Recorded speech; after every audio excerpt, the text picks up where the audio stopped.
Welcome to another episode of LEAP, our current affairs daily MCQs for 2026 prelims. Ready അല്ലേ? നമുക്ക് episode start ചെയ്താലോ? Yes, first question നോക്കൂ. Cold pool. കഴിഞ്ഞ ദിവസങ്ങളിൽ ഹിന്ദു വായിച്ചിട്ടുള്ളവർക്ക് ഈ വാക്ക് കണ്ണിൽ പെട്ടിട്ടുണ്ടാവും. Which of the following is the most suitable definition of cold pool എന്നാണ് ചോദ്യം. നിങ്ങളുടെ ജോഗ്രഫി ബേസിക്സിലേക്ക് നിങ്ങളുടെ മനസ്സ് പോട്ടെ. നോക്കാം നമുക്ക്. Option A, a shallow layer of cold, dry air that forms in deserts due to rapid nighttime radiative cooling. എന്ന് first option പറയുന്നു.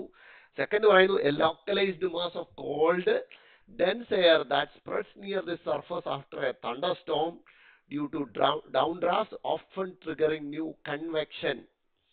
തേർഡ് സ്റ്റേറ്റ്മെന്റ് അല്ലെങ്കിൽ മൂന്നാമത്തെ ഓപ്ഷൻ പറയുന്നു, A deep stagnant zone of cold air trapped between two mountain ranges commonly responsible for winter fog and smog in valleys. And D option പറയുന്നു, a subsurface oceanic region where water temperatures remain constantly lower than surrounding currents due to thermohaline circulation. So basically cold pool എന്താണെന്ന് ആ news കണ്ട് അത് വായിച്ചു പഠിച്ചിട്ടില്ലാത്ത ഒരാൾക്ക് ഇത് ഉറപ്പായിട്ടും answer ചെയ്യാൻ പറ്റുന്ന ഒരെണ്ണമല്ല. മനസ്സിലായില്ല? കാരണം കോൾഡ് പൂൾ എന്നുള്ള ആ പൂളിൽ കൂടെയും കോൾഡിൽ കൂടെയും എന്തെങ്കിലുമൊക്കെ പിടിക്കാമെന്ന് നോക്കിക്കഴിഞ്ഞാൽ നമ്മൾ മൈൻഡിൽ ഒരു ഇമേജ് ഉണ്ടാക്കും. കോൾഡ് പൂൾ എന്ന് പറഞ്ഞ ഇമേജ് ഉണ്ടാക്കി ഓപ്ഷനിലേക്ക് പോയാലോ എല്ലായിടത്തും നമുക്ക് ആ ഇമേജ് കണ്ടു എന്ന് വരാം. ആദ്യത്തെ shallow layer of cold dry air. Shallow layer എന്നൊക്കെ പറയുന്നുണ്ട്. അപ്പൊ ലെയർ ആകുമ്പോൾ എന്തായാലും പൂൾ നമുക്ക് ആ ഒരു ഇമേജ് നമ്മുടെ മനസ്സിലേക്ക് വരും. അപ്പൊ അതാവാം. അടുത്ത localised mass of cold dense that spreads near the surface. അപ്പൊ അതൊരു ലെയർ അതുപോലൊക്കെ പറയുന്നുണ്ട്, അതും ആവാം. അടുത്ത deep stagnant zone of cold air. അപ്പൊ അതും ആവാം. ഇങ്ങനെ വരുമ്പോൾ എന്താണ് നമുക്ക് ചെയ്യേണ്ടത്? നമ്മളത് കൃത്യമായിട്ട് പഠിച്ചു വെക്കുക. കോൾഡ് പൂൾ എന്ന് പറഞ്ഞു കഴിഞ്ഞാൽ ഓപ്ഷൻ ബി ആണ് റൈറ്റ് ആൻസർ എന്ന് തന്നെ പറഞ്ഞുകൊണ്ട് നമുക്ക് സ്റ്റാർട്ട് ചെയ്യാം. കോൾഡ് പൂൾ എന്ന് പറഞ്ഞു കഴിഞ്ഞാൽ ഒരു ഡെൻസ് ആയിട്ടുള്ള കോൾഡ് എയർ മാസ, അതായത് മഴ കാരണം തണുക്കുന്ന എയർ എന്തു പറ്റും? താഴേക്ക് വരും. മഴ കാരണം തണുക്കുന്ന എയർ താഴേക്ക് വന്നിട്ട് എന്തു പറ്റും? നമ്മുടെ സർഫസില് ഒരു കോൾഡ് മാസ് ആയിട്ട് അത് ഫോം ചെയ്യും. അപ്പൊ cold pool refers to dense cold air mass formed when rain cooled air descends in downdraft beneath a thunderstorm. Thunderstorm ഒരു മഴയ്ക്ക് ശേഷം ആ വരുന്ന ഡൗൺ ഡ്രാഫ്റ്റ് അങ്ങനെ വന്നിട്ട് എന്ത് പറ്റും? ആ സാധനം വന്നിട്ട് താഴേക്ക്, ഇവിടെ ഞാൻ ഇമേജ് കാണിക്കാം, കേട്ടോ. ഇതുപോലൊക്കെ എയർ എന്ത് പറ്റും? Air called air, dense cold air എന്ത് പറ്റും? ഇങ്ങനെ സർഫസിന് മുകളിൽ ഫോം ചെയ്യപ്പെടും. ഇതിനെയാണ് എന്ത് വിളിക്കുന്നത്? കോൾഡ് പൂൾ എന്ന് വിളിക്കുന്നത്. This cold air spreads horizontally near the surface like a mini cold front. അപ്പൊ കോൾഡ് ഫ്രണ്ട്, ഹോട്ട് ഫ്രണ്ട് ഒക്കെ നിങ്ങൾ പഠിച്ചിട്ടുണ്ട്. കോൾഡ് മാസ്, ഹോട്ട് മാസ് ഒക്കെ നിങ്ങൾ പഠിച്ചിട്ടുണ്ട്. അപ്പൊ അതേപോലൊക്കെ ഒരു കോൾഡ് ഫ്രണ്ടിനെ പോലെ ഈ വരുന്ന മഴ കാരണം തണുത്തിട്ടുള്ള എയർ താഴേക്ക് വന്ന് ഇങ്ങനെ സർഫസിനടുത്ത് വന്നിട്ട് ഇങ്ങനെ ഒരു പൂള് ഫോം ചെയ്യും, ഒരു ക്ലൗഡ് ഫ്രണ്ട് ഫോം ചെയ്യും. ക്ലൗഡ് ഫ്രണ്ട് പോലത്തെ ഒരു ഫ്രണ്ട് ഫോം ചെയ്യും. അതിനെയാണ് എന്ത് വിളിക്കുന്നത്? കോൾഡ് പൂൾ എന്ന് വിളിക്കുന്നത്. ഇതിന്റെ ആഫ്റ്റർ എഫക്റ്റ് എന്താണെന്ന് ചോദിച്ചാൽ it can trigger new thunderstorms by lifting warm moist air along its edge. അപ്പൊ ഇതിങ്ങോട്ട് താഴോട്ട് വരുമ്പോൾ എന്ത് പറ്റും? ഇവിടെ നിന്നും ഇവിടെയൊക്കെയുള്ള എയർ മഴ കാരണം തണുത്തു, ആ തണുത്തത് കാരണം ഇങ്ങനെ താഴേക്ക് വരികയാണ്. മനസ്സിലായി? ഇത് താഴേക്ക് വരുമ്പോൾ എന്ത് പറ്റും? സർഫസിലുള്ള വാം എയർ ഉണ്ടാവുമല്ലോ, ആ വാം എയർ ഇതിന്റെ എഡ്ജിൽ കൂടെ മുകളിലേക്ക് പൊങ്ങും. മനസ്സിലായോ? അതായത് കോൾഡ് എയർ മഴ കാരണം മുകളിൽ നിന്നും തണുത്തിട്ട് ആ എയർ താഴേക്ക് വരും, കാരണം ഡെൻസ് ആണ്. അപ്പൊ താഴേക്ക് വന്നു കഴിയുമ്പോൾ താഴെയുള്ള ഹോട്ട് എയർ എന്തെടുക്കും? ഇതിന്റെ എഡ്ജിൽ കൂടെ മുകളിലേക്ക് പൊങ്ങും. ആ മുകളിലേക്ക് പൊങ്ങുന്നത് എന്തെടുക്കും? വീണ്ടും തണ്ടർ സ്റ്റോംസ് ഉണ്ടാക്കും. മനസ്സിലായോ? അപ്പൊ ഇങ്ങനെ ഒരു കണ്ടിന്യൂസ് ഫിനോമിനൻ ആവാനുള്ള ചാൻസ് ഉള്ള ഒരു കാര്യമാണ് ഈ കോൾഡ് പൂൾ ഫോർമേഷൻ എന്ന് പറയുന്നത്. അപ്പൊ ഒന്നുകൂടെ പറയാം. നല്ല കനത്ത മഴ കാരണം മുകളിൽ നിന്നും എയർ തണുത്ത് ഡെൻസ് ആയിട്ട് താഴേക്ക് വരും. ആ താഴേക്ക് വരുന്നത് കാരണം താഴെയുള്ള ഹോട്ട് എയർ മുകളിലേക്ക് പോകും. ആ എയർ മുകളിൽ ചെന്നിട്ട് എന്ത് ചെയ്യിപ്പിക്കും? വീണ്ടും തണ്ടർ സ്റ്റോംസ് ഉണ്ടാക്കും. അപ്പൊ ഇതാണ് കോൾഡ് പൂൾ എന്ന് പറയുന്നത്. കോൾഡ് പൂൾ താഴെയുള്ള ആ കോൾഡ് ഡെൻസ് എയറിനെയാണ് എന്ത് പറയുന്നത്? കോൾഡ് പൂൾ എന്ന് പറയുന്നത്. With reference to biosimilars in India consider the following statement. Science and ടെക്നോളജിയിൽ നിന്നുള്ള ഒരു ചോദ്യമാണ്. നല്ല ചാൻസ് ഉണ്ട് ചോദിക്കാൻ. കാരണം ഈ ടോപ്പിക് ഫാർമസ്യൂട്ടിക്കൽസ് എന്ന് പറയുന്ന ഏരിയ ആണ്. അറിയാമല്ലോ, ഇന്ത്യയുടെ ഫാർമസ്യൂട്ടിക്കൽ എക്സ്പോർട്സിനെ കുറിച്ച് നമ്മൾ മെയിൻസ് ക്ലാസ് ഒക്കെ പഠിക്കുമ്പോഴത്തേക്ക് വാ തോരാതെ നമ്മൾ പറയുകയും എഴുതുകയൊക്കെ ചെയ്യുന്ന ഒരു കാര്യമാണ്. എക്സ്പോർട്ട് എന്ന് പറഞ്ഞു കഴിഞ്ഞാൽ ഇന്ത്യയുടെ ഫസ്റ്റ് മൈൻഡിൽ വരുന്ന ഒരു കാര്യം മിക്കവാറും ആസ്പിറൻസിന് എന്താ? ഫാർമസ്യൂട്ടിക്കൽ എക്സ്പോർട്സിനെ കുറിച്ചായിരിക്കും. സോ ആ ടോപ്പിക്കിൽ നിന്നൊരു ചോദ്യമാണ്. ബയോസിമിലേഴ്സ്, പുതിയൊരു വാക്കാണ് അല്ലെ? ബയോസിമിലേഴ്സ് പത്രത്തിലുണ്ടായിരുന്നു, കണ്ടിട്ടുള്ളവർക്ക് കാര്യം മനസ്സിലാവും. നോക്കൂ, first statement, biosimilars are identical copies of generic chemical drugs and do not require extensive clinical trials. അതായത് ബയോസിമിലേഴ്സ് എന്ന് പറഞ്ഞു കഴിഞ്ഞാൽ ജനറിക് ഡ്രഗ്സിന്റെ ഐഡന്റിക്കൽ കോപ്പീസ് ആണെന്നും, ഇതൊരു കോമ്പൗണ്ട് സ്റ്റേറ്റ്മെന്റ്. ആൻഡ് ഇട്ടിട്ട് പിന്നെയും പറയുന്നുണ്ട്, and do not require extensive clinical trials. ഒരു കോമൺ കാര്യം പറയാം. ഞാൻ പറഞ്ഞല്ലോ, വേറൊരു മാർഗവും ഇല്ലാതെ ഇരിക്കുന്ന സമയത്ത് എലിമിനേറ്റ് ചെയ്യാനായിട്ടുള്ള ഒരു കാര്യം ഞാൻ പറഞ്ഞുതരാം. പൊതുവെ എല്ലാ കേസിലും അല്ല, ഞാൻ വീണ്ടും എടുത്തു പറയാ, പൊതുവെ ഇങ്ങനെ ഒരു കോംപ്ലക്സ് സ്റ്റേറ്റ്മെന്റ് ഉണ്ടെന്ന് കരുതുക. അതായത് ആൻഡ് ഇട്ടിട്ട് രണ്ട് കാര്യങ്ങൾ പറയുന്നുണ്ട് എന്നുണ്ടെങ്കിൽ, ആൻഡ് ഇട്ട് രണ്ട് വ്യത്യസ്ത കാര്യങ്ങൾ ജോയിൻ ചെയ്യാൻ, അല്ലാതെ ആൻഡമാൻ ആൻഡ് നിക്കോബാറിന്റെ ആൻഡ് അല്ല ഞാൻ ഉദ്ദേശിക്കുന്നത്. രണ്ട് വ്യത്യസ്ത കാര്യങ്ങൾ പറയാനായിട്ട് ഒരു ആൻഡ് ഇട്ടിട്ട് ഒരു സ്റ്റേറ്റ്മെന്റിൽ കൊണ്ടുവരുന്നുണ്ടെങ്കിൽ പൊതുവെ അത് തെറ്റാനുള്ള ചാൻസ് ഉണ്ട്. പൊതുവെ എന്നേ ഞാൻ പറയുന്നുള്ളൂ, എല്ലാ കേസിലും അല്ല. പൊതുവെ ആ സ്റ്റേറ്റ്മെന്റ്, എസ്പെഷ്യലി ഇതേപോലത്തെ സയൻസ് ആൻഡ് ടെക്നോളജിയിലും എക്കണോമിയിലും ഒക്കെ നമുക്ക് കാണാനൊക്കും. അപ്പം പൊതുവെ ആൻഡ് ഇട്ട് ഒരു സ്റ്റേറ്റ്മെന്റ്, കോമ്പൗണ്ട് സ്റ്റേറ്റ്മെന്റ് വരികയാണ്, രണ്ട് ഡിഫറെന്റ് ഫാക്ട്സിനെ ഒരുമിപ്പിച്ചുകൊണ്ട് ഒരു സ്റ്റേറ്റ്മെന്റ് വരികയാണെങ്കിൽ അത് തെറ്റാനുള്ള ചാൻസ് കൂടുതലാണ് ആൻഡ് ഇട്ടിട്ട് വന്നാൽ. ഓക്കെ, ഇവിടെ നമുക്ക് പറയുന്നു biosimilars are identical copies of generic chemical drugs. അത് കൊള്ളാം. ഈ ജനറിക് ഡ്രഗ്സ് എന്ന് പറഞ്ഞാൽ തന്നെ എന്താ? ഒറിജിനൽ ഡ്രഗിന്റെ കോപ്പിയാണ് ജനറിക് ഡ്രഗ്, അതിന്റെ കോപ്പിയാണ് ബയോസിമിലർ എന്നാണ് ഫസ്റ്റ് സ്റ്റേറ്റ്മെന്റിൽ പറയുന്നത്. അത് കൊള്ളാം. കോപ്പി അടിച്ചവനെ പിന്നെയും കോപ്പി അടിക്കുന്ന സാധനം. സെക്കൻഡ് സ്റ്റേറ്റ്മെന്റ് നോക്കൂ, unlike generic medicine biosimilars can never be considered interchangeable with their reference products. അത് പുതിയൊരു സാധനം. എന്താ അവിടെ പറയുന്നത്? ജനറിക് മെഡിസിൻസിനെ പോലെയല്ല, biosimilars can never be considered interchangeable with their reference product. Reference പ്രൊഡക്റ്റുമായിട്ട് ഇന്റർചേഞ്ച് ചെയ്യാൻ ഒരിക്കലും കഴിയില്ല. അതായത് ഇപ്പോൾ ഒരു ഡ്രഗ്, ഒറിജിനൽ ഡ്രഗ്, അതാണ് റെഫറൻസ് പ്രൊഡക്റ്റ് എന്ന് ഉദ്ദേശിക്കുന്നത്. ഒറിജിനൽ ഡ്രഗ് ഉണ്ട്, ഈ ഡ്രഗിന് പകരമായിട്ട് ഒരിക്കലും ബയോസിമിലറിനെ കൺസിഡർ ചെയ്യാൻ ഒക്കത്തില്ല എന്ന് പറയുന്നു. ക്യാൻ നെവർ ബി എന്ന് പറയുന്നത് എന്താണ്? നെവർ എന്ന് പറയുന്നത് ഒരു എക്സ്ട്രീം കീവേഡ് ആണ്. മനസ്സിലായില്ലേ? എക്സ്ട്രീം കീവേഡ് ആണ് നെവർ എന്ന് പറയുന്നത്. സോ ഇതും നമ്മുടെ എലിമിനേഷന്റെ ലോജിക്ക് പ്രകാരം ഇതും തെറ്റാം, രണ്ടാമത്തെ സ്റ്റേറ്റ്മെന്റും തെറ്റാം. ഞാൻ പറഞ്ഞത് എലിമിനേഷൻ ലോജിക്ക് മാത്രമാണ്, എനിക്ക് കാര്യം ഒന്നും അറിയത്തില്ല എന്ന് കരുതുക. ഇനി അടുത്ത് നോക്കൂ, biosimilars and generics are both synthesized through identical chemical process. ഒരു സിമിലർ കെമിക്കൽ പ്രോസസ്സിൽ കൂടെയാണ് ഇത് സിന്തസൈസ് ചെയ്യുന്നത് എന്ന് പറയുന്നു. അതും എനിക്കറിയത്തില്ല. ഇപ്പം എന്നെ സംബന്ധിച്ചിടത്തോളം എനിക്ക് ആൻസർ അറിയത്തില്ല, പക്ഷെ ഞാൻ വെറും ഗസ് വെച്ചിട്ട് എനിക്ക് 1ഉം 2ഉം എലിമിനേറ്റ് ചെയ്യാൻ പറ്റിയിട്ടുണ്ട്.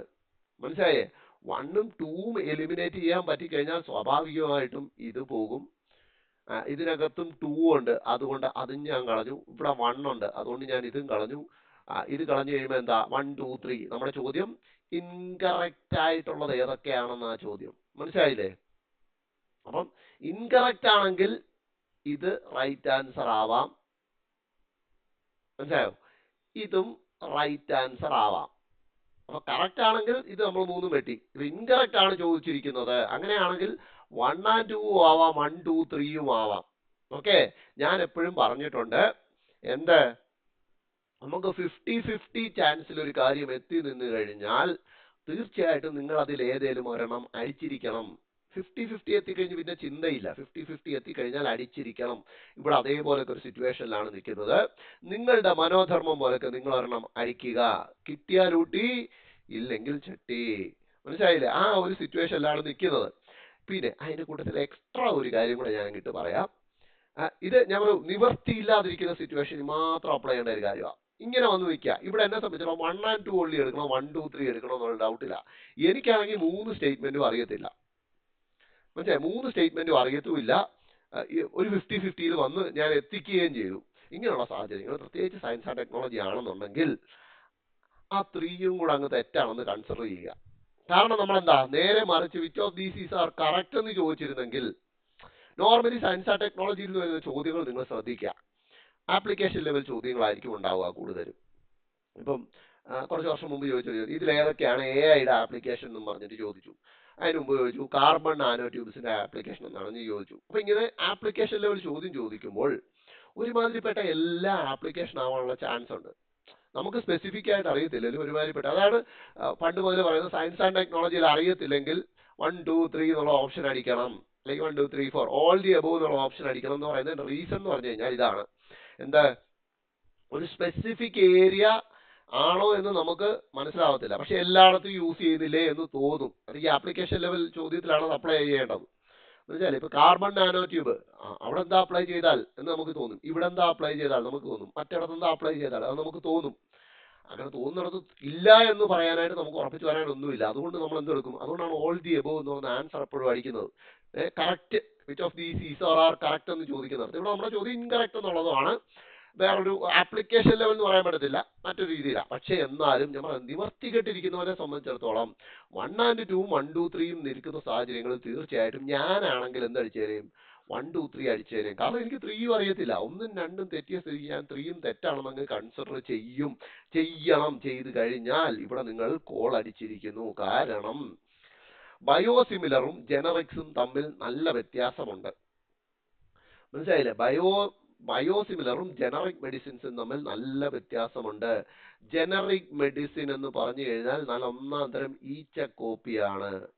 പക്ക, അതായത് ആരെങ്കിലും റിസർച്ച് ചെയ്ത് ഒരു പുതിയ മെഡിസിൻ കണ്ടെത്തും. ആ മെഡിസിൻ കണ്ടെത്തി കഴിഞ്ഞാൽ അതിനകത്ത് ഇൻഗ്രീഡിയൻസ് എന്തൊക്കെയാണെന്നുള്ളതെല്ലാം നമുക്ക് പബ്ലിക്കിന് അല്ലെങ്കിൽ നോർമലി ജേർണൽസിലൊക്കെ അവൈലബിൾ ആയിട്ട് വരും, അല്ലെങ്കിൽ കണ്ടെത്തും. മനസ്സിലായില്ലേ? ഇങ്ങനെ വന്നെത്തിക്കഴിഞ്ഞാൽ എന്ത് പറ്റും? ഇതിനെ ഇപ്പൊ നമ്മൾ ചൈനീസ് പ്രൊഡക്റ്റ് എന്ന് പറയത്തില്ല, ചൈനീസ് കോപ്പി എന്നൊക്കെ പറയത്തില്ല. ചൈന എന്താ ചെയ്യുന്നത്?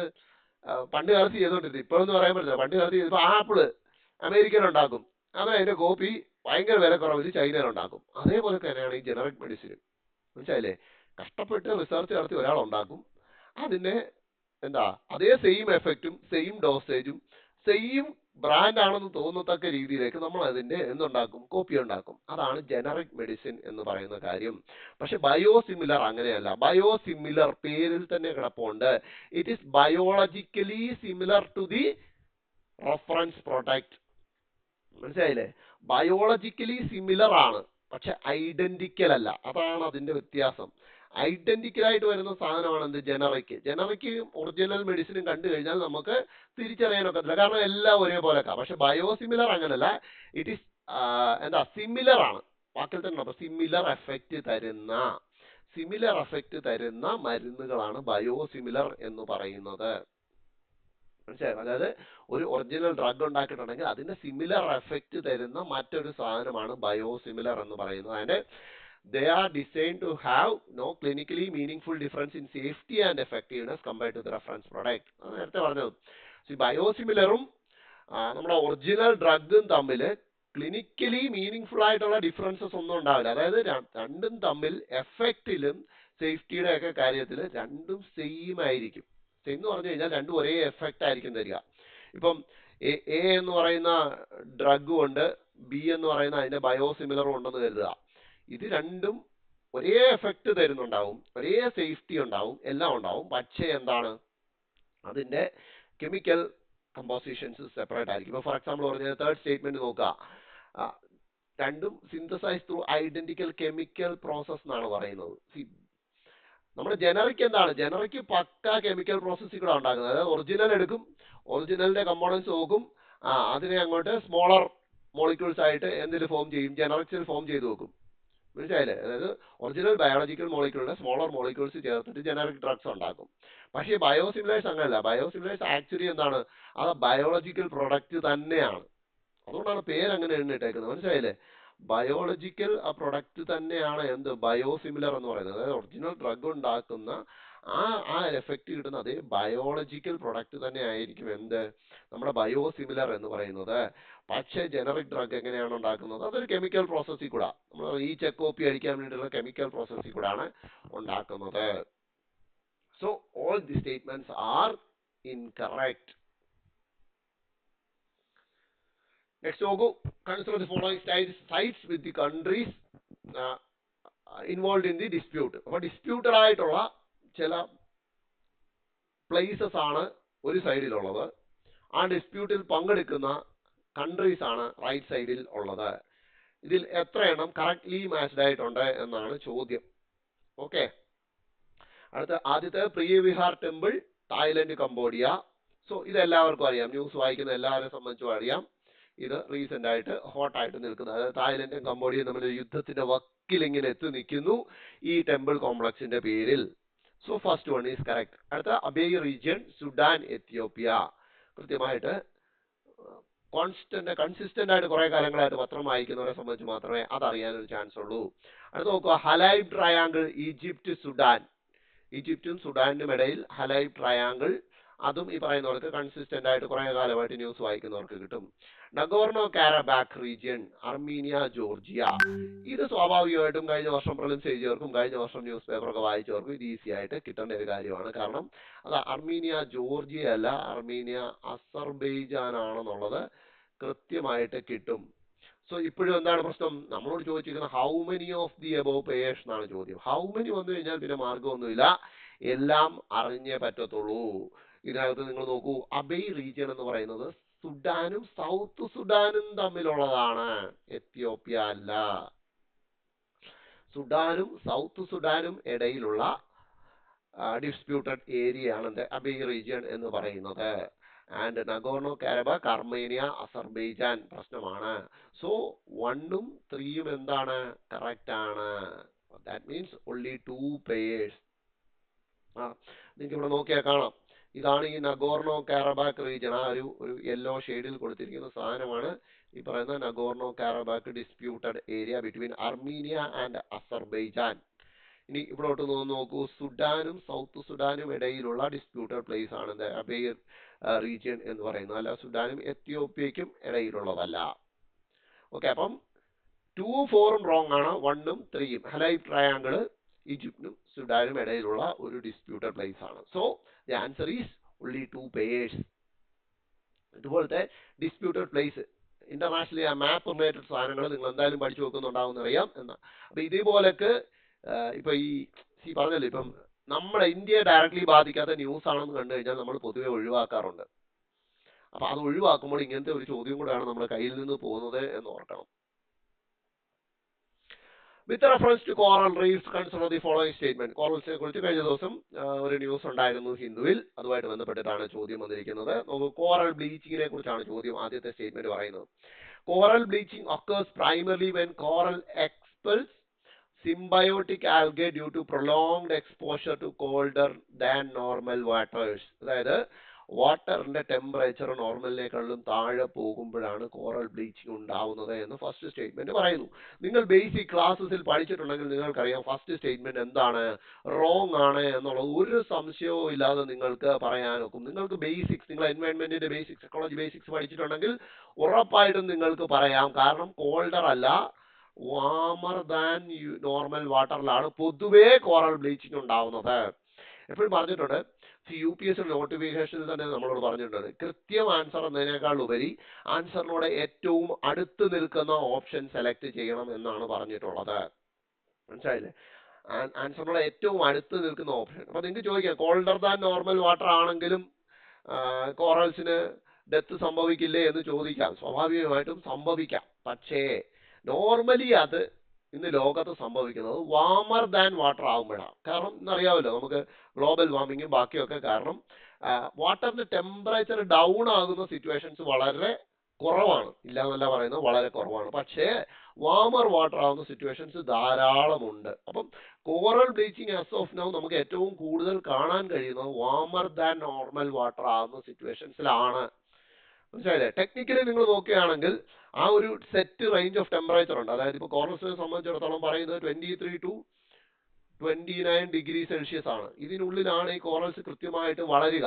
അപ്പൊ ഇതിൽ താഴെ പോയി കഴിഞ്ഞാലും എന്താ കോറൽസ് ചത്തു പോവില്ലേ എന്ന് ചോദിച്ചാൽ ചത്തു പോകും. പക്ഷേ ഞാൻ പറഞ്ഞല്ലോ UPSC ഏറ്റവും കൂടുതൽ നോക്കുന്നത് closer to the correct answer എന്നുള്ള. അപ്പം ഏറ്റവും കൂടുതൽ നമുക്കിപ്പോൾ കാണാൻ കഴിയുന്നത് എന്താ, നോർമൽ ടെമ്പറേച്ചറിനെക്കാളും ടെമ്പറേച്ചർ കൂടിയ രീതിയിലുള്ള വാട്ടർ വരുമ്പോഴുള്ള ക്ലോറൽ ബ്ലീച്ചിങ് ആണ് നമുക്ക് കാണാൻ കഴിയുന്നത്. സോ സ്റ്റേറ്റ്മെന്റ് 1 നമുക്ക് അതുകൊണ്ട് തന്നെ ഫോൾസ് ആയിട്ട് കൺസിഡർ ചെയ്യാം. സ്റ്റേറ്റ്മെന്റ് 1 റോങ് ആയിട്ട് എടുക്കുമ്പോൾ തന്നെ നമ്മുടെ റൈറ്റ് ആൻസർ കിട്ടിക്കഴിഞ്ഞു. 2 and 3 എന്ന് പറയുന്ന ഓപ്ഷൻ ബി. ഇനി നോക്കൂ, സെക്കൻഡ് സ്റ്റേറ്റ്മെന്റ് നോക്കൂ. Most coral reefs are found in tropical and sub tropical waters. ഇത് മറ്റൊരു UPSC സ്റ്റേറ്റ്മെന്റ് ആണ്. Because these regions offer warm, clear and nutrient poor seas എന്ന് എടുത്തും കൂടെ തന്നിട്ടുണ്ട്. സ്വാഭാവികമായിട്ടും ഈസി ആയിട്ട് നമുക്ക് ക്രാക്ക് ചെയ്യാം. ട്രോപ്പിക്കൽ ആൻഡ് സബ് ട്രോപ്പിക്കൽ വാട്ടേഴ്സിലായിരിക്കും ഉണ്ടാവുക. കാരണം എന്താണ്, ടെമ്പറേച്ചർ റേഞ്ച് ഏറ്റവും സ്യൂട്ടബിൾ ആയിട്ടുള്ളത് ട്രോപ്പിക്കൽ ആൻഡ് സബ് ട്രോപ്പിക്കൽ വാട്ടേഴ്സിലാണ്. And third statement, coral reefs are absent along certain tropical coasts due to the presence of cold ocean current. സ്വാഭാവികമായിട്ടുമുണ്ട്. അതാ ഞാൻ ആദ്യത്തെ സ്റ്റേറ്റ്മെന്റിൽ പറഞ്ഞത്, ഇല്ല എന്നൊന്നും പറയുന്നില്ല. ചിലയിടത്ത് കോൾഡ് ഓഷ്യൻ കറണ്ട് ഉണ്ടാവുന്നത് കാരണം അവിടെ കോറൽസ് ആബ്സെന്റ് തന്നെയാണ്. മനസ്സിലായില്ലേ? കോറൽ ബ്ലീച്ചിങ് ഉണ്ടാവുന്നു എന്നല്ല, കോറൽസ് ആബ്സെന്റ് ആണ്. കാരണം അതിന് കോറൽസിന് അവിടെ വളരാനുള്ള സാഹചര്യം പോലും ഉണ്ടാവുന്നില്ല കോൾഡ് ഓഷ്യൻ കറണ്ട് ഉണ്ടാവുന്നിടത്ത്. പക്ഷെ കോറൽസ് ഉണ്ടാവുന്ന സാഹചര്യങ്ങളിൽ കോറൽസ് നശിച്ചു പോകുന്നത് ഏറ്റവും കൂടുതൽ എന്ത് കാരണമാണ്? നോർമൽ ടെമ്പറേച്ചറിനേക്കാളും ടെമ്പറേച്ചർ കൂടുമ്പോഴാണ്. കാരണം അതാണ് ഇന്ന് ജനറലി നടക്കുന്നത്. സോ അതുകൊണ്ടാണ് സ്റ്റേറ്റ്മെന്റ് 1 നമുക്ക് ഫോൾസ് ആയിട്ട് എടുക്കാൻ കഴിഞ്ഞത്.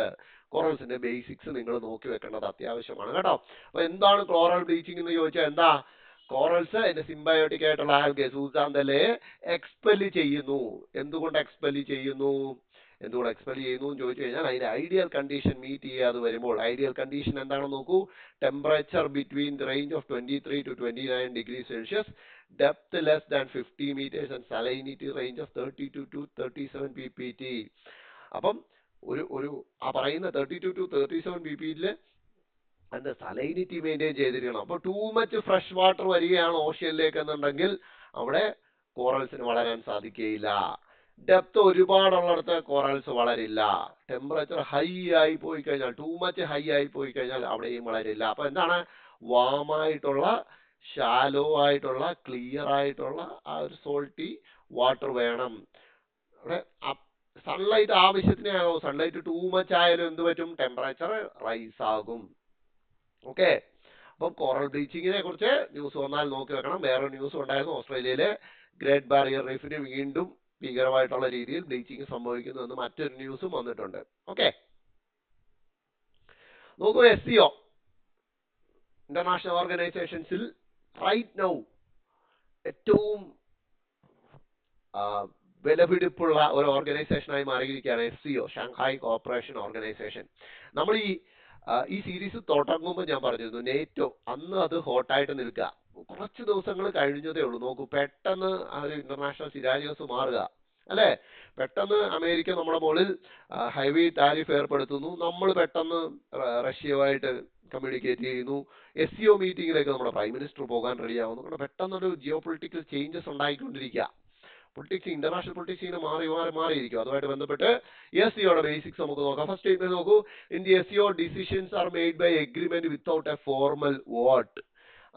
വോട്ടില്ലാതെ, വിത്തൗട്ട് ഫോർമൽ വോട്ടില്ലാതെ എല്ലാം എന്താണ്, കൺസെൻസസിന്റെ പുറത്താണ് SCOയിൽ ഡിസിഷൻ എടുക്കുന്നത്. ലോജിക്കലി എന്താണ്, ഒരിക്കലും സാധ്യമാകാൻ സാധ്യതയില്ല അല്ലേ. എന്താ, നമുക്കറിയാം ഷാങ്ഹായ് കോഓപ്പറേഷൻ ഓർഗനൈസേഷനിൽ ചൈനയുണ്ട്, ഇന്ത്യയുണ്ട്, പാകിസ്ഥാനുണ്ട്. ഇത്ര തന്നെ മതിയല്ലോ. ഇങ്ങനെയുള്ള സാഹചര്യത്തിൽ വോട്ടിംഗ് ഇല്ല എന്ന് പറയുന്ന ഫസ്റ്റ് സ്റ്റേറ്റ്മെന്റ് ലോജിക്കലി നമുക്ക് എന്താണ്, ലോജിക്കലി കറക്റ്റ് അല്ല.